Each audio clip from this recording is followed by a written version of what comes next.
of time digging into this, and then we realized that there are more examples than are really necessary. I mentioned Palo Verde. If you've been following the drive, they've been doing some interesting articles on Palo Verde and some other issues, and that's where a lot of our information comes from. To summarize, Palo Verde is the largest nuclear reactor in the United States. It's in Arizona. On September 29th and 30th of 2019, 5 or 6 UAVs, 2 feet in diameter, were on site for 80 minutes. They were hanging out, they were looking around for 80 minutes, and nothing could be done about them. The NRC ILT Lab, their Intelligence and Liaison Threat Assessment Branch, in the FOIA recovered documents, told the site operators and the NRC in general, please stop calling us during off hours. Some people took this to mean some things that are sort of not favorable of this particular group. They're not a response organization. I think it was a fairly reasonable response on their part. Hey, there's nothing we can do at 2 o'clock in the morning. Let us sleep so we can do our job when we get up in the morning. But the take home here is that they were probably being called because no one knew who else to call to say, hey, we got drones over our facility. What are we supposed to do about it? The NRC, Nuclear Regulatory Commission, does not require a counter-UAS at nuclear plants, asserting that small drones could not damage reactors. A small drone might not be able to damage the actual reactor itself. If you look at the picture on the right, there's a lot of other infrastructure around that reactor that makes it function that is potentially at risk. And even if there was no damage that caused the reactor to be shut down, simply the knowledge that a US nuclear reactor, nuclear power plant, was attacked by some sort of explosive carried by a drone is going to have a financial impact and a terrorist type of impact as well. At this particular site, there was previous UAV overflights on December 21st of 2017, and to an earlier point, there was another overflight on December 2019, and there may have been a counter-UAS system deployed on the site at that time. So somebody may have come back, they figured, okay, we're coming back, 2-3 months later, has anything changed, to find out whether it did or did not. As part of, they got the information about Palo Verde, there's a reporting system.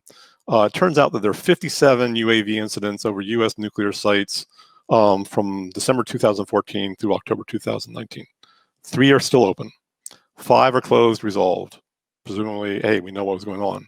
49 cases are closed, unresolved. They do not know who was operating over the site. They don't know what was going on. 3 were at Palo Verde, 5 were at Limerick in Pennsylvania, 6 were at Perry, and 7 of them were at Diablo Canyon in California. That's a lot of UAV overflights. Eastern Colorado, most of us are familiar with this. In late 2019, there was a lot of observations of UAVs over Eastern Colorado. I'll get through this as quickly as I can. According to the FAA, multiple highly credible official reports from trained observers. So people who supposedly understand what they're looking at or not looking at, and who are not going to confuse a satellite, for example, with a UAV. These trained observers articulate that there was a unique arrangement in which a large drone seems to have been accompanied by a fleet of smaller ones. The number of UAVs range from 2 to 16, approximately 6 feet in width, so sizable aircraft, flight time between 2 and 3 hours, nighttime operations, flying grid-like patterns. That's a significant operation. So who was doing it? Military, commercial? The answer, according to the FAA, it was neither military nor commercial. All the military commands that they asked said, nope, was not us. And they went through, I presume, all the open waivers. They reached out to all the commercial operators in the region, said, hey, was this you? And according to the FAA, it was not commercial or military. So we still don't know. But another take home here is that, and I'll get to this in more detail, is that if you're a malicious actor, there's a lot of sort of noise going on in the environment that you might be able to hide within. And that gets to the what is normal. If you're not keeping up with the sort of evolution of the counter-UAS and the UAS industry in the United States, it's been quietly, excuse the language, taking off. People are getting beyond visual line of sight waivers. People are now effectively, and have been for months, using UAVs for inspecting pipelines, the dirty, dull, and dangerous, as well as tracks and all sorts of other things. The literature on the left side of the screen is from a vendor that sells UAVs into this space. They assert that some of these operations are better done at night. And so there's an excuse for having UAVs over critical infrastructure at night. The VTOL UAV that they provide can fly up to 40 kilometers beyond visual line of sight, and flight endurance of 88 minutes. Pretty powerful aircraft. And it operates in a variety of weather conditions. On the right, there's a quote that says, more often than not, operators hire contractors, and subcontractors often hire their own subcontractors. If you're trying to figure out who's actually flying over a site, and you got to work through all those legal layers of contracts, good luck getting that done in a timely manner. And it may be difficult to do even if you've got more time. Elsewhere, Louisiana, 3 Spanish male. So on the graphic I showed you about where energy infrastructure is, I mentioned there's a density down around Louisiana. Mississippi River drains out there. There's a lot of energy infrastructure in the Gulf itself. A lot of shipping coming in there. There's a lot of energy infrastructure down there, including some apparently very rare chemicals coming out of it.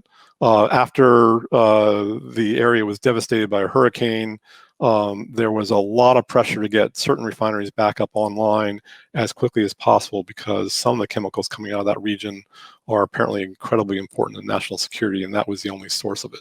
So looking at what's going on in Louisiana makes a lot of sense if you're trying to get a sense of what's at risk and what's creating that risk. 3 Spanish males were arrested for flying UAV over Valero back in 2018. The second quote is a detective who, while they were on site at a Dow chemical facility, observed a small UAV that was remaining stationary and rotating 360. So not just flying through, not fly away, something was sitting there intentionally and doing what we would consider a surveillance sort of activity. One of the guys working on a different site had a UAV crash right in front of his truck. Could be flyaway. Incident reports don't get beyond the fact that this happened. France, 2014, overflights of 7 nuclear reactors. 2018, Greenpeace flew a drone dressed up like Superman into a nuclear reactor. So demonstrating, hey, there's a security problem here. In the United States, there was a Mavic found next to a non-bulk electric substation with some ropes, and then at the end of the ropes was copper wire. Presumably could have been used for shorting out transformers and things like that. I've been asking for the picture of this. I've been told by multiple credible sources it exists. No one's shared the picture of that with me. If you have a copy of it, feel free to send it to me anonymously or take credit for it one way or another. I'd love to see that one. We talked about Saudi Arabia, previous presentations. You can go look this up. It was the most significant attack on energy infrastructure to date, and I think it's reasonable to assume that it's not going to be the last. So what's at risk? What's creating the risk? What are the risks? What's going on in the United States? We wanted to sort of categorize, how big is the problem based, and what are they doing? On the upper right, and this is something that the hobbyists, get all bent out of shape about for good reason. Most people are compliant. The vast majority of people flying in the United States, we believe, are compliant. They're staying below the thresholds. They're flying in approved locations. They're getting the right waivers. They're registering and things like that. So let's just, and unfortunately, there's not sufficient amount of data to prove any of this, but these are all reasonable assumptions, I think. So vast majority of these people are compliant. Below that, there's a smaller number of people who are just careless. They kind of know what's going on, but they're not paying attention. They go too high. They fly over somebody's property. These people are still not a real big threat. It's just they're going to create attention, and that's not good for any of us, particularly the people who are being compliant. There's the clueless. These people haven't registered with the FAA. They don't know that there are regulations in place, and they're just going to do whatever they want. The risk that the threat they're creating is still relatively small. They're not flying with malicious intent. They're just being stupid. Now we're getting down to the people who create some amount of risk. These are the thrill seekers who are continuously pushing the boundaries, intentionally flying into restricted airspace. They don't mean harm, but they don't understand that the harm that they're doing, they can potentially do by what they're doing, but also the harm they're doing to the entire industry.